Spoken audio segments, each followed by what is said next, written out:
This week's parsha, Parshas Vayigash, is the beginning of the Golos Mitzrayim. It's the beginning of the Egyptian exile. Of course, there are levels, because we know that when this was foretold to Avraham Avinu, Hashem said, Yedoah Teira, you should know, Ki ger yezar chaver solahem, your children will be strangers in a foreign land, va'avadum, and will be enslaved, v'inu oisam, and will be tortured, and that will be for a period of 400 years. So there are three levels. First, there is being a stranger. That itself is a very unsettling thing. There's no slavery yet, certainly no torture yet, but the mere fact that you're a stranger, nothing is familiar, not the food, not the weather, and not the housing, and not the conditions, and not the people, not the language, that itself is a form of suffering. Then it will intensify. Avodim, be enslaved. But being a slave doesn't mean you're tortured. Then it will be escalated to torture. The Ramban understands that Paroh took it even farther than that. Paroh took it beyond torture to the point of genocide, when he made the decree that all the babies be drowned, and that's why Paroh was liable, at least one of the reasons, because he went beyond the divine decree. But this is the beginning. Parshas Vayigash has the Jews arriving in Egypt, and this is the beginning of at least a period of Geirus, being strangers in Egypt. And the question is this, that in Golus, in exile, what is the greater danger? The danger of assimilation, or the danger of anti-Semitism? We have to ask ourselves a basic question. What are we to be more scared of? Of becoming assimilated, blending, mixing, losing our unique identity? That's one danger. On the other hand, another danger. If we act as strangers, and we live as strangers, we're going to arouse the hatred of those around us, because the stranger is always despised. Now, the truth is that these two threats call for opposite strategies. If you're worried about assimilation, then what do? You live lives that exemplify Jewish values, where you go out of your way not to blend in, not to mix. You dress differently, and you speak differently, and you act differently, and you have a very inward-focused societal structure. That's how you save yourself from becoming assimilated. On the other hand, if you are really worried about the dislike of the stranger, then the strategy you'll embrace is the exact opposite. To blend in, to mix, to socialize, to befriend, to ingratiate yourself to the powers that be. So two different strategies. So what is the greater danger? So I'd like to point out something we pointed out in the past. Perhaps we didn't formulate it this way, that this really was a debate between Yosef and his brothers. As Yosef saw the real threat was the threat of anti-Semitism. But Yosef was fairly confident in his own ability to maintain his integrity, not to become assimilated, to remain strong in his Jewish values. The danger was hatred of the stranger. So we'll see that Yosef, what he tries to do is arrange that the Jews be somewhat accepted and befriended, and this will save them from, we'll call it anti-Semitism, for lack of a better word. The brothers were more concerned with the problem of assimilation. The brothers bent over backwards to convey the message that they want nothing to do with the Egyptians, they want to live apart, they prefer to be despised, and thereby we will survive the threat of becoming assimilated. Where does this emerge from? So there's a very, very interesting parsha. And if you have a chumash in front of you, it's really worth looking at. This is Perek Mem Vav, chapter 46, verse 31. So the whole page 262 in the stone, 262 or 263. You're following in English. It says, "Vayomer Yosef el achav ve'obei Soviet." Yosef said to his brothers and to his father's house, I will go up, ve'agidu leFaro, and tell Pharaoh, ve'omer elov, and I will say to him, Achayu beis avi, my brothers and my father's house, Asher be'eretz Canaan, that are in the land of Canaan, Ba'u Elai, they have come to me. They have come to join me. I'm going to bring the news to Paroh that my brothers and my father's household have come to join me from Eretz Canaan. Now there's a very, very funny verse here. Listen to what the verse says. V'ha'anoshim ro'ei tzon, the men are shepherds, ki anshe mikna hayu, they were men of livestock, v'tzainam u'bakaram v'chol asher lehem heviu, and their sheep and their cattle and all that is theirs they brought. Now this is a very funny verse. They are shepherds because they were men of livestock, and they brought their sheep and their cattle with them. So what does this mean? They are shepherds because they were men of livestock.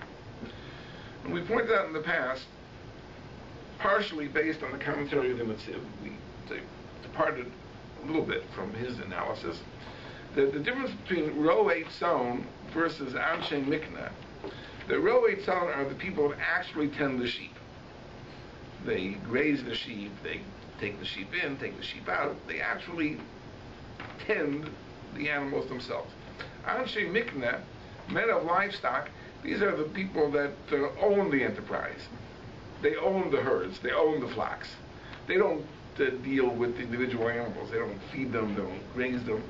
They're cattlemen, they are wealthy people. So he says like this is how he translates the verse. The people are shepherds. Because right now they are engaged in shepherding. Because they were Anshe Mikna. Back in Eretz Canaan, they were wealthy and established livestock men. But now they have brought all their possessions with them to Mitzrayim, and for lack of help, they tend to the animals themselves. Meaning back in Eretz Canaan, they had people that they paid to do this work. But they were the executives, so to speak, and they had workers that would actually tend to the sheep and feed them and so on and so forth. But now that they've moved to Egypt, so they've left the labor behind, the workers left behind, and now they are tending their own animals. And that's the meaning of the verse. They are now shepherds because they were Anshe Mikna. And their sheep and cattle and all that is theirs they brought to Mitzrayim without the laborers, so now they're a little bit diminished. But it used to be that they had people doing this work for them, now they're doing it for themselves. Now this is very significant, because we're going to see in a few verses that in Mitzrayim, to be a shepherd was an abomination. Not to be Anshe Mikna, not to be men of livestock, to be wealthy cattle men or even owners of flocks of sheep was very respectable. See, Paroh himself had herds of cattle and flocks of sheep. Nothing wrong with that. But the actual tending to the sheep, that was considered very, very abominable. Why would that be? So the Sifsei Chachamim offers a very interesting conjecture. Because we know in Mitzrayim, the deity was the sheep. Actually, it wasn't just sheep. Domesticated animals were worshipped. I had the experience of visiting the Egyptian exhibit at the Metropolitan Museum. And you can see many, many statues, idols, of farm animals. Sheep, cattle, etc., etc. Egypt venerated the domesticated animal. Now,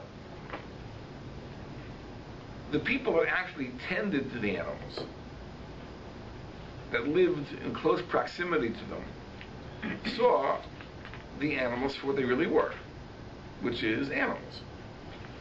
So therefore it was counter to the entire culture of Mitzrayim. Because on the one hand, Mitzrayim as a nation put these animals on a pedestal. These were deities. On the other hand, these people lived with them and saw them. They're just plain animals. So therefore it was considered a very low-grade, abominable profession. Just as an aside, it illustrates the very interesting point that the great Rabbi Eliezer Breitowitz, Zecher Tzadik Levracha, was a disciple of the Chafetz Chaim. So they once asked him to tell me, there are many Gedolei Yisrael, what is special about the Chafetz Chaim? So Rabbi Eliezer said like this. Rabbi Eliezer said that most people, the more you get to know them, the closer you get to them, the more diminished they are in your eyes. Because from a distance, they seem very, very great. If you get close to them, you see their flaws. There's the Chavetz Chaim's of such stature that the closer you were to him, the greater he was. So therefore, in a country where the sheep was the deity, and these sheep were not like the Chavetz Chaim, so the closer you were to the sheep, the more you saw them for what they really were. They were just animals. So therefore, it had to be a degraded profession. It had to be discouraged. Because you can't deify the sheep, and on the other hand, encourage people to become shepherds. Because that will undermine the state religion.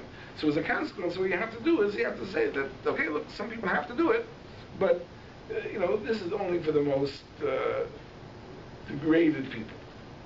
Because anybody who has any self-respect would not be a shepherd. To be Anshe Mikneh, where you live a distance from the animals, that's perfectly fine. Right? You don't dirty yourself in dealing with the animals directly. But to be a shepherd, that's not acceptable. That's an abomination. So therefore, what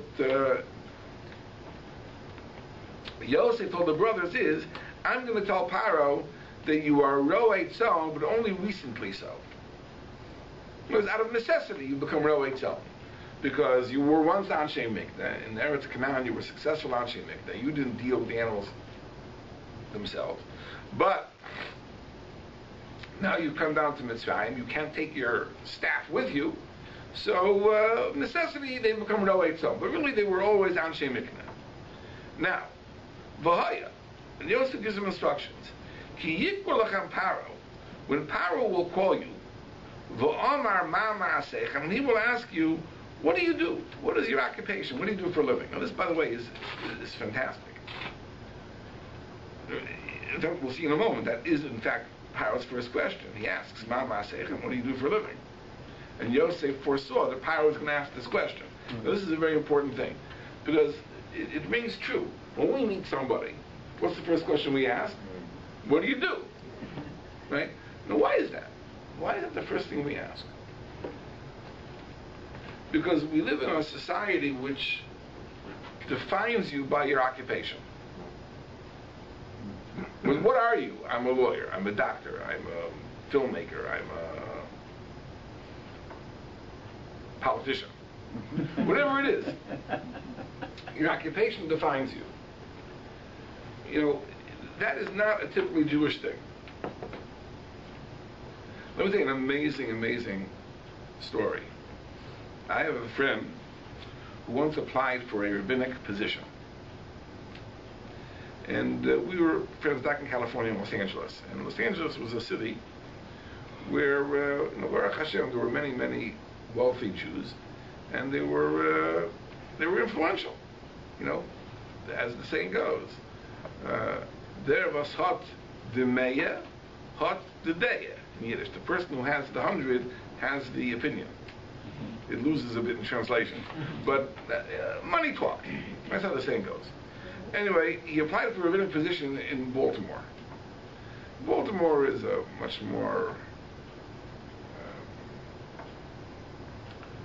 let's say, non-materialistic community. And he applied for a job, a rabbinic position in a shul.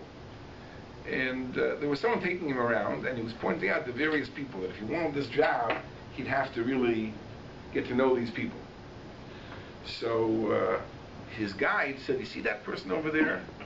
He says, he's a very important person in this shul. It's very important that you get to know him. If you want this job, he's the person you have to impress. Really? So the candidate asked, what does he do? The obvious question. You'd think that he must be a millionaire or something if he's very... So he says, he's a second-grade teacher. Right? But he's a very important person. He was a respected person because he was a very pious person and a Talmud Chacham and so on and so forth. The fact that his job was not the most respectable was irrelevant. This person is a chashuva person. This person is an important person in this shul.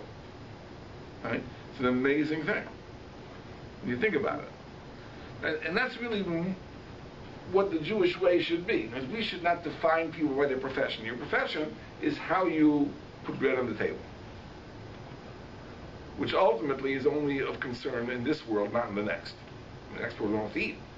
It says, what you really are is, you're an Ayvan Hashem, you serve the Rebbeinu Shalom, you learn Torah, you do mitzvahs. That's really what should define you. But Paroh sort of doesn't see things that way. The Paroh, you are what you do for a living. So Yosef said, that's really Paroh's first question. Ma ma'asechem, what do you do for a living? So, va'amartem, you should say, Anshe mikna hayu avodecha, that your servants were Anshe mikna, livestock men, minurenu va'ata, from our youth until today. Gam anachnu, gam abaseinu. We and our forefathers. Now, again, if we assume that the psukim are very precise, Yosef is saying, don't mention to them that you are now ro'ei tzon. Don't say that. Tell them you were and are anshe mikna. Now, what is the purpose of this? Ba'vorteishu be'eretz Goshen. This is Paroh should allow you to live in Eretz Goshen. Ki to'avas mitzrayim, for it is an abomination to Mitzrayim, kol ro'ei tzon, all shepherds. Now, this is very peculiar, because he didn't tell them to say they were shepherds. He told them to say they were Anshe Mikna. No, the understanding of the was as follows, because Yosef told the brothers, I'm going to talk to Paroh in advance. I will tell Paroh that you are currently ro'ei tzon. All you have to say when Paroh asks you the question is that you are Anshe Mikna. Paroh knows the truth, because I will have filled him in advance that you've become diminished, and now you are shepherds. Our stories will match.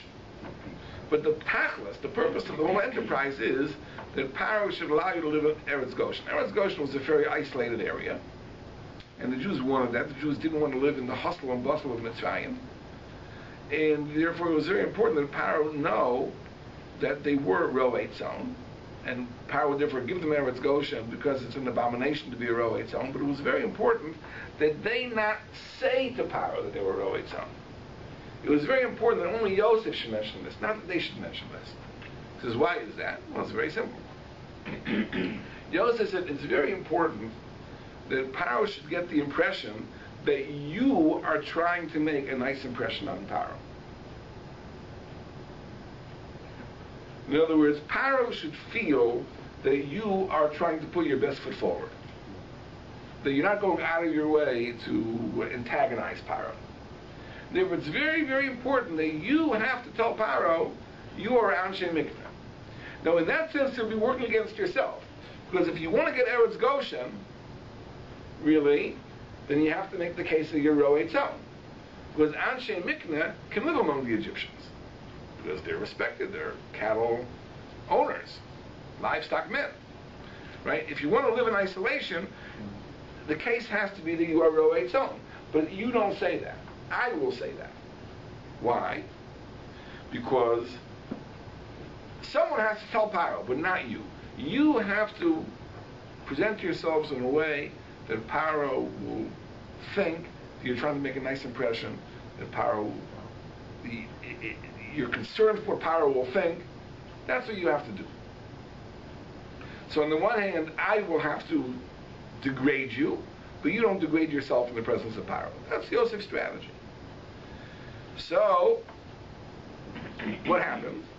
Vayovo Yosef comes Vayagin the Pharaoh, and he tells Paroh, Vayomer, and he says, Aviva Achai, my father and brothers, V'tzaynu B'karim, and their sheep and cattle, V'chol asher lahem, all that is theirs, Bo Me'eretz Canaan, have come from Eretz Canaan, V'yinom Be'eretz Goshen. They are beholden Eretz Goshen.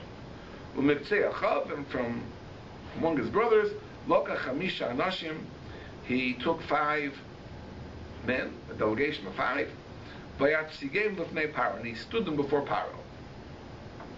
Now, Lahatzig means not just to stand, it means like to stand at attention. In other words, they stood at attention before Paroh. Vayomer Paroh el Achav, and Paroh says to his brothers, Ma ma'asechem, what do you do for a living? Which is an amazing thing that, Yosef said, this is what Paroh was going to ask, and sure enough, that's what Paroh asked. He was very predictable.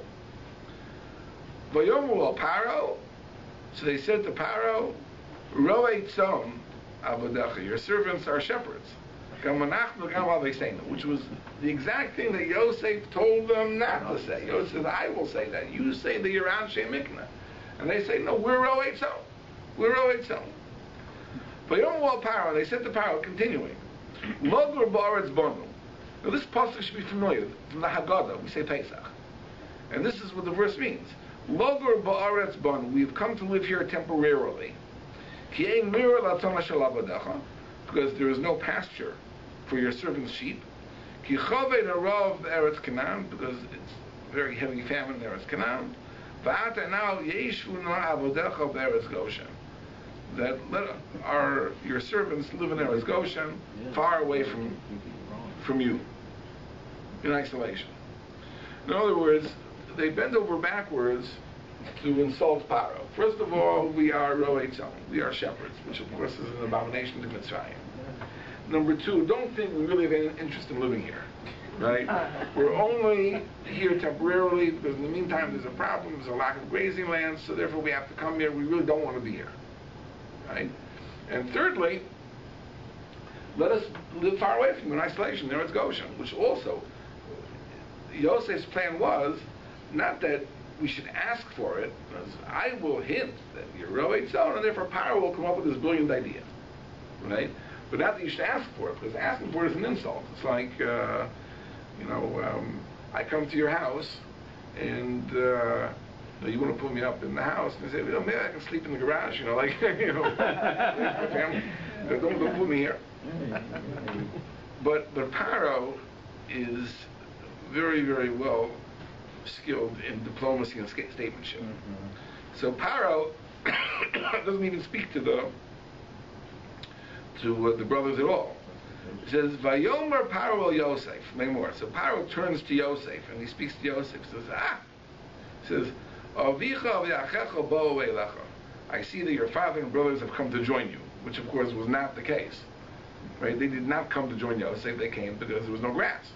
Right? But I see they've come. They want to family reunification. Eretz Mitzrayim lefonecha. The land of Egypt was before you. V'meita v'aretz hosheves avicha v'sachecha. Let them live in the best of the land. Yeshu b'eretz Goshen. Let them live in Eretz Goshen. So Paroh puts it as if it was his idea. V'mirdatim, if you know, v'yesh b'man shechayo, if there are people of valor, v'samtom sari mikna ala shali. Make them sari mikna over my herds. Now, what's going on over here is like this. Yosef believes that the real danger to the brothers is the danger of anti-Semitism, of being hated. So therefore you want to ingratiate yourself to power. Right? Power was obviously the power in Mitzrayim. So you want power to like you. You want to make a nice impression. So what would impress Paroh? Paroh obviously likes Yosef. Yosef is his trust. So it's a wonderful thing that the brothers and father have come to be reunited with Yosef. They would like to live in Mitzrayim with Yosef, not in some far-flung, isolated region of Eretz Goshen. And that they really are respectable people. Okay, they might have had a temporary setback, that now they're Ro'ei Tzon, but really they are Anshe Mikna. They aren't the people who deal with the sheep directly. And the Paroh should have a favorable impression. But Paroh will get the hint. Look, they're Ro'ei Tzon, let's leave in Eretz Goshen. Right? And they go out of their way. We don't want to be here. We want to live in isolation. It says we are shepherds. We do that thing which for you is an abomination. That's what we do. Why? Because the brothers had the exact opposite strategy. They believed that the real danger was assimilation. And therefore, what do we have to do to solve the problem of assimilation? We have to sit apart. We don't want anything to do with you. We are going to be antagonistic. We're going to live in isolation. We do things that you consider abominable. Because we don't want to mix with you. That's the fundamental issue over here. So it's a fantastic dialogue if you read between the lines. But now let's go ahead. And I think we see in the next story another interesting thing. Vayova Yosef es Yaakov Oviv. Yosef brought his father Yaakov ve'amideu lifnei Paroh, and stood him before Paroh. Vayivarach Yaakov es Paroh, and Yaakov blessed Paroh. Notice me the psukim. Vayomer Paroh Yaakov. Paroh said to Yaakov, Kama yemei shnei chayecha. How many are the days of the years of your life? How old are you? Interesting question. Vayomer Yaakov, Paroh Yaakov said to Paroh, Yemei shnei mugurai, the days of the years of my dwelling, Shloshim ma'ashana, are 130. Ma'at v'royim hoyu yemei shnei chayai, few and bad were the days of the years of my life. And they did not reach the days of the years of the lives of my forefathers, in the days of their dwelling. Ad construction. Now, Vayivarach Yaakov is Paroh, Yaakov blessed Paroh, Vayetzim lifnei Paroh, and he departed. Now, there are many, many problems with these psukim. I'll point out about 5 or 6 problems. Number one, that this is a breach of Kibud Avayim, the honor for parents. As you're introducing your family to Paroh, first you should introduce your father, then introduce your brothers. So this is pointed out by Rav, that it seems that Yosef violates the etiquette of Kibud Avayim. He should first present his father, then he should present his brothers. That's one question. Number 2, Yaakov also commits a breach of etiquette. It says, Vayivarach Yaakov es Paroh, that Yaakov blessed Paroh right away. No, that's a redundancy, because it says that after their little chit-chat, Yaakov blessed Paroh. So Rashi says that this first blessing was not really a bracha, it was a greeting. Hushe'el HaShalom. It's Shalom Aleichem. He greeted Paroh. The Ramban points out that that's a breach of etiquette, because you do not greet a king. When you are introduced to a king, at least according to the etiquette of those days, you don't speak until you were spoken to. That was the Derech Eretz. Still is. Still is? Yeah, you meet the queen. No. You don't talk to the queen. Really? She says hello first, and then you read. You shouldn't say hello, you don't speak. Good for her. She read the book. At least somebody knows. Says the Ramban. The book says the opposite. At least somebody knows how to conduct himself like a queen. So this is the breach of etiquette. The Yaakov says he greets him. Says, Shalom Aleichem, how are you? Maybe because he was so old, so much older. We'll see about that. So that's the second question. So again, Yosef commits a breach of etiquette by presenting his father after the brothers, and Yaakov commits a breach of etiquette by greeting Paroh. Then Paroh asks him a question, how old are you? That's an odd question. Yeah. But the Ramban says that the basis of this question was that Yaakov looked terribly, terribly old. Looked extremely, extremely old. So when Paroh laid eyes on him, Paroh said, how old are you? And you must be like 200 years old, right, if you look like that, right? Says, how old are you? So Yaakov says, I'm not so old. I'm not so old. I'm only 130 years old, right? And I didn't live as long as my forefathers. As Ramban asks, number 1, that like Yaakov is complaining about his life. All right. So he says, no, he wasn't complaining. He's only coming to explain. The reason I look so old is that I had a very bitter life. He's not lamenting his life. But what does it mean when he says they didn't reach the years of my forefathers? I mean, Yaakov isn't born yet. He may make it. Now, in fact, it happens to be, as it turns out, he did not make it. We know that Avraham lived till 175, Yitzchak lived till 180, and Yaakov only lived to 147. So it's true that Yaakov does not live as long as his forefathers. But at this point, he was 130, he had no way of knowing that. So what does it mean that I didn't live as long? Then it says, Vayivarach Yaakov es Paroh. Then he gave a blessing to Paroh. What was the blessing? So Rashi brings the Medrash, an amazing blessing, right? That the Nile River should rise to Paroh's feet. That Paroh could bring the river to flood. Now, presumably, we all know that Egypt wasn't dependent on rainwater because the Nile flooded its banks and that provided irrigation for the soil. If there were 7 years of famine, presumably the problem in those years was that the Nile didn't rise. So there was famine. Chazal tell us that when Yaakov arrived, the famine ended. Really, it ended after 2 years. Right? It was supposed to be 7 years of famine. After 2 years, Yaakov arrived and it ended. But how did it end? What was the mechanism of its ending? Because Yaakov gave this bracha to Paroh that the river should rise to your feet. And so it did.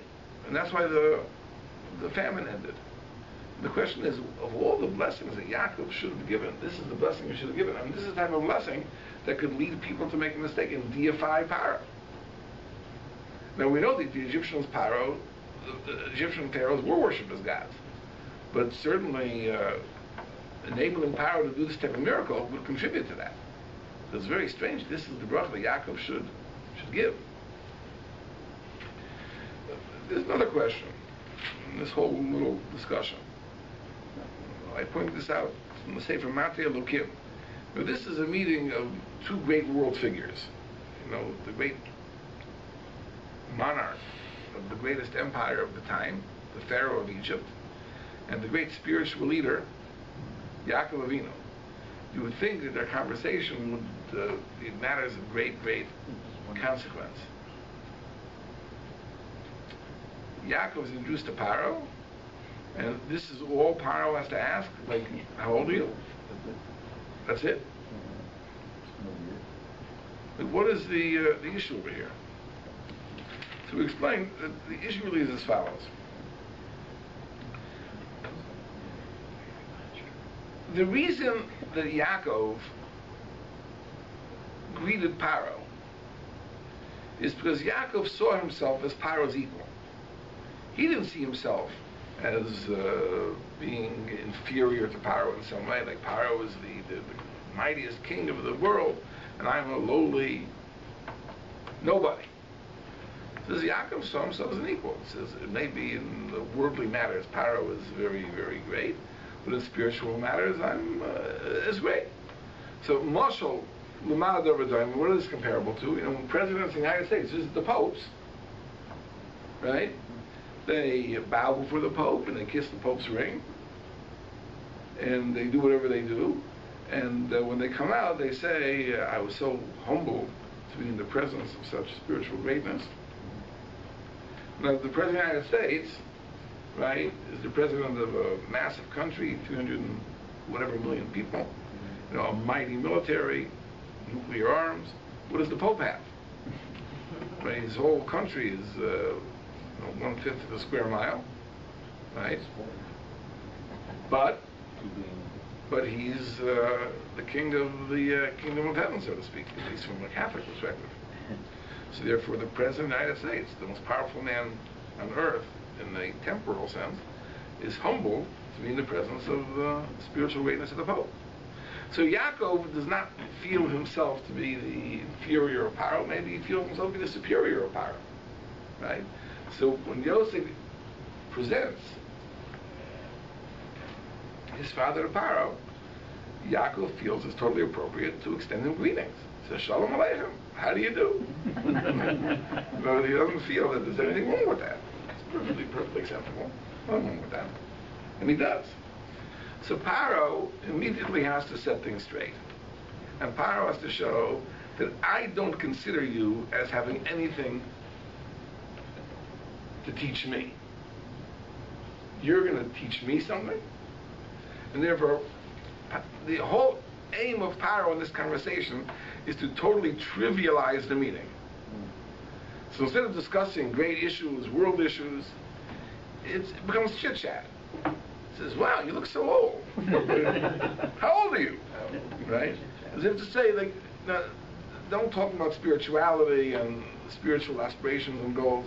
You know, you have nothing to say to me on this subject. So this conversation is totally chit-chat. So he asks, how old are you? Well, we'll see in a minute that Yaakov gets in a little bit of a lesson. We'll see what that lesson is in a moment. I just want to digress for one moment. We asked the question, that why is it that Yosef brought the brothers before the father? So the answer could be as follows. That Yosef knew this was going to happen. Because he knew that his father would not put on the proper deference to Paroh. So therefore, instead he brought in his brothers. The brothers, Vayatsigim Lifnei Paroh, he stood them at attention before Paroh. They had the proper respect for Paroh. So that would make a nice first impression. After that, okay, maybe Paroh would be accommodating to the old father. But if he would have made the introduction of his father first, then the whole meeting would have gotten off to a bad start. As a person once told me, a very, very wise proverb. He said, you only have one chance to make a first impression. Which is a very wise thing. So you didn't want the first impression should be his father, rather it should be his brothers. But I think that it may have been a miscalculation. Because, you see, Paroh liked Yosef. Paroh admired Yosef. If Yosef would come and say, this is my father, this is the person from whom I learned everything, I gained everything I possess, all the wisdom I possess is from my father, so Paroh certainly would have treated him with great, great respect. But after meeting the brothers who put on this show of total disinterest to Paroh, Paroh figured that probably the father is much more like the rest of them. And Yosef is the anomaly. Yosef is the black sheep of the family, right? And therefore that's why he's different. But the rest of them are like the Beverly Hillbillies, like they're just uncouth. So therefore, Paroh wants to get this over with. So therefore, instead of discussing something important with Yaakov, he just says, "How old are you?" Right? Which of course Yaakov answers, and Yaakov says that I'm not that old, only 130, right? But I had a very bitter life, very harsh life. That's why I appear to be much older than I really am. But if you look very carefully in Yaakov's response, you see a very, very odd construction. It's hard to appreciate in translation. This is what Yaakov says. He says, Yemei Shnei Migurai. The days of the years of my dwelling, Migurai, are Shloshim Mashana. So first, when he refers to his life, he calls it Yemei Shnei Migurai, the days of the years of my dwelling. Then he says, Ma'at Beroim, few and bad, Hoyu Yemei Shnei Chayai, were the days of the years of my living. Different expression. First he says Yemei Shnei Migurai, and then he says Yemei Shnei Chayai. Now, lest you think that it's an insignificant difference, then he continues, V'lo hisigu es Yemei Shnei Chayei Avosai, my years did not reach the days of the years of the lives of my fathers, Bimei Nugureihem, in the days of their dwelling. So he speaks of the Chayei Avosai, the years of the lives of my fathers during the days of their dwelling. So what is the meaning of this odd expression? So let me explain. The Malbim will explain this beautifully. It says, Migureihem, dwelling, means dwelling as a stranger. The word ger, the stranger, is mentioned there. The name Migureihem. Because we believe that our existence in Olam Hazeh, our stay in this world, the proverbial 120 years, we are really living here as geir. We're living here as strangers. Our neshamas really belong up in heaven. Our neshamas, our souls, belong close to the Ribono Shel Olam, in that spiritual realm of tzaddikim yoshvim, the righteous who dwell, batraseim, barasheim, with crowns on their heads, men and miziv shechina, deriving pleasure from the radiance of the divine presence. That's really where our souls belong. We are sent here to an exile of sorts, to live as strangers, to earn our eternal bliss. So our souls are imprisoned in physical bodies, material bodies. We are subject to all sorts of trials and tests And thereby we can earn our share in the spiritual realm of the world to come. But in this world we live as strangers.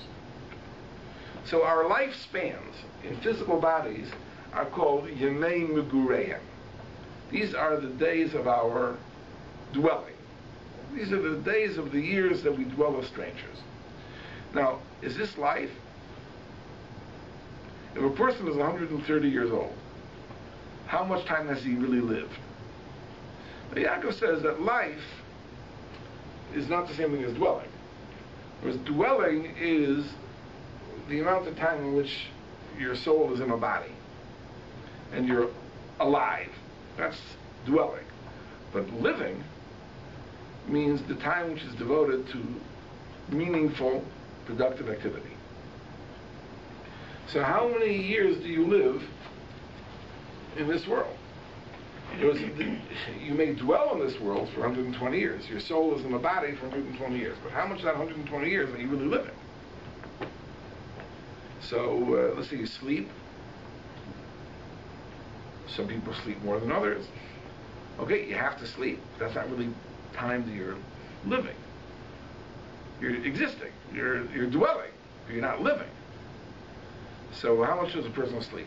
4 hours a day? What would you say? Average person, 4 hours a day? More than that? More than that?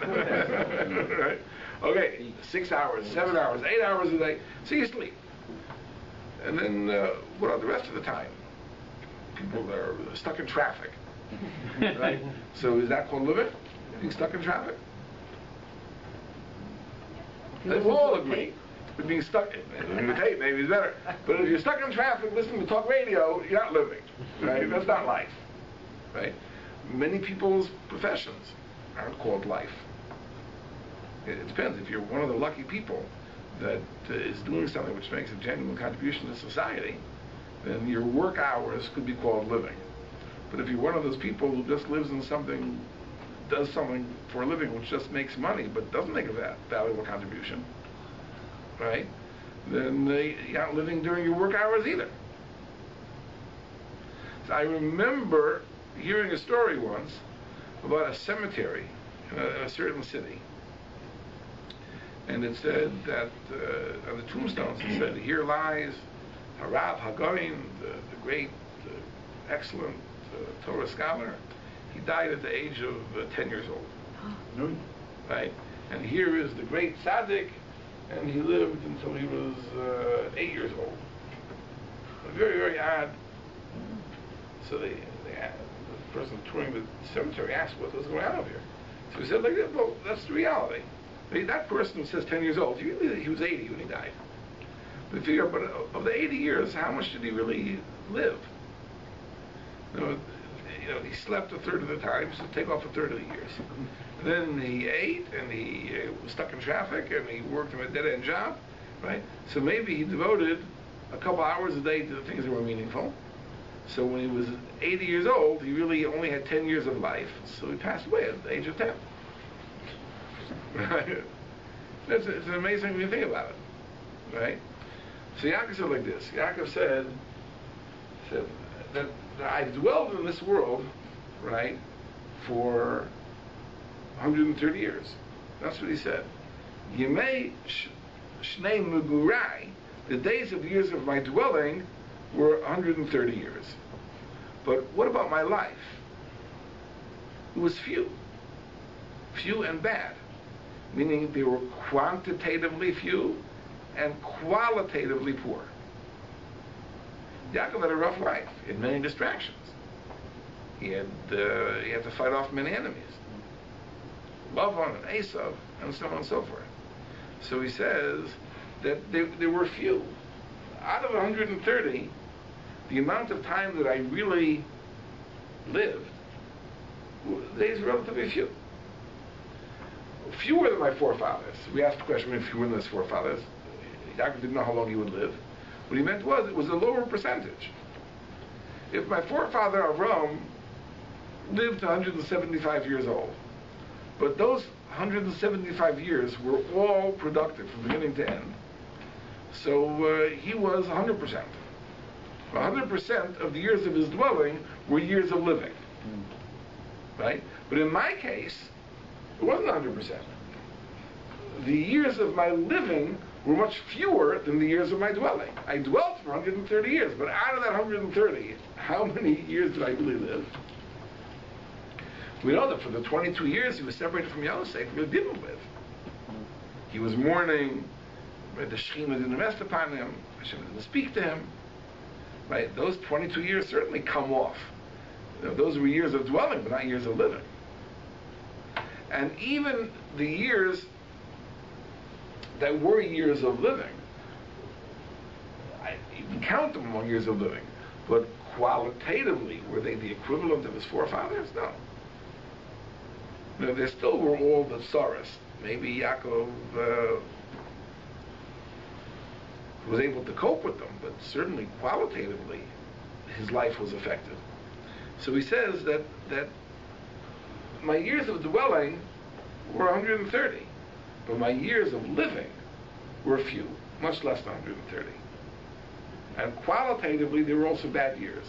And as he explains, Lo hisigu es yimei shnei chayei avosai, I did not achieve the days of the years of my father's lives, bimei mugureim, in the days of their dwelling. In other words, in the days of their dwelling, they lived a much higher percentage. A much higher percentage of their dwelling days were living days. In my case, it was a much lower percentage. My dwelling days were relatively few living days. But Yaakov is telling Paroh a very, very important lesson over here. He's saying that, life has to be measured in two different ways. As you measure biological, physical life, that's Yimei Shnei Megureihem. That is the days of the years of dwelling.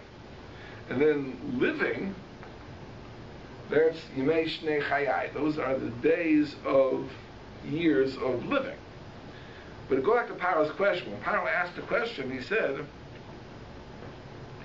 said, Kama Yimei Shnei Chayecha. He says, how many are the days of the years of your life? You're so old. He says, how long have you lived? So Yaakov said, you're asking the wrong question. Right? If you want to know why my physical appearance is so haggard, the correct question is not how long have I lived. The question is, how long have I dwelt? How long has my soul been in a body? That's 130 years. So if you want to know what the meaning of my life is, that's a different question. How many years have you lived? But to Paroh, that was a distinction which made no difference. Because to Paroh, to live and to exist is the same. What does it mean to live? If you're breathing and you're eating, right, you're alive. You're living. Because Paroh doesn't think in those terms. And Egypt didn't think in those terms. In other words, in Egypt, what was the goal of the afterlife? When they prepared for the afterlife in Egypt, how did they prepare for the afterlife? More of the same. More of the same. In other words, you see in their tombs, they prepared food and houses and so on and so forth. Like boats, weapons, because the afterlife was just an eternal existence, but of the same sort we have in this world. Right? To a Jew, it's totally different. The afterlife is a spiritual dimension. It's very different. What we go through in this world, we have to go through. That's dwelling. Dwelling as strangers. Right? But the goal is to really live. There are moments that our lives experience in this world which are me'ein olam haba, which are a taste of the world to come. Shabbos, a person learns Torah. Those things are a spiritual joy. They give a taste of what's coming up, coming attractions. But for the most part, our lives are not that way. Our lives are the years that we dwell in bodies, not the years that we're really alive. We're really going to be alive only in the next world. So Yaakov wants to give this lesson to Paroh. He gives it in a hint. And Paroh apparently is not interested. So Yaakov says like this. Yaakov says, I'm going to give you a blessing. What's the blessing I'm going to give you? Chazal say a very important klal. Chazal say, "B'derech she'odam rotza leilech molichem osam." In the way a person wants to go, that is the way in which he's taken. Because HaKadosh Baruch Hu allows a person to realize his life's choices. This is how you want to live. Hashem says, I'll give you the opportunities. Habal the Tame, if a person wants to defile himself, Poschemo, the door is open. Habal the Tire, if a person wants to purify himself, Messiah so they help him. That's the rule. But HaKadosh Baruch Hu enables you to realize your ambitions. So he says like this, if I would see that you're interested in what I have to say, then I'd give you a different blessing. But I see you're not interested. I see that all you're interested in is continuing on the present way, which is the culture of Mitzrayim. So therefore, I'll give you a bracha that you should be able to do it. Right? The goal of the Paroh was to be deified, to be worshipped. So be it.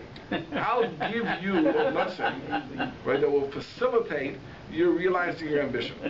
It'll be a miracle. The Nile will rise to your feet, and people will say, "Oh, Paroh really is a god." That's what you want. Of course,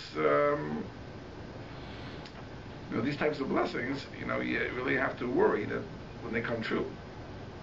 Because ultimately, this, of course, is the downfall of Paroh, right, who sees himself as a god, and therefore has the legal right to enslave whoever he wants, and brings his country to ruin. That, of course, that is the subject of the next several parshas. But the point I want to make is that these seemingly trivial conversations are very, very filled with meaning when we are sensitive to the very subtle nuances of the text. So when you have a conversation like this and you wonder, like, what's going on? What are they talking about? You have to read between the lines. There is a lot of significance, in these discussions. Okay, let us hold here.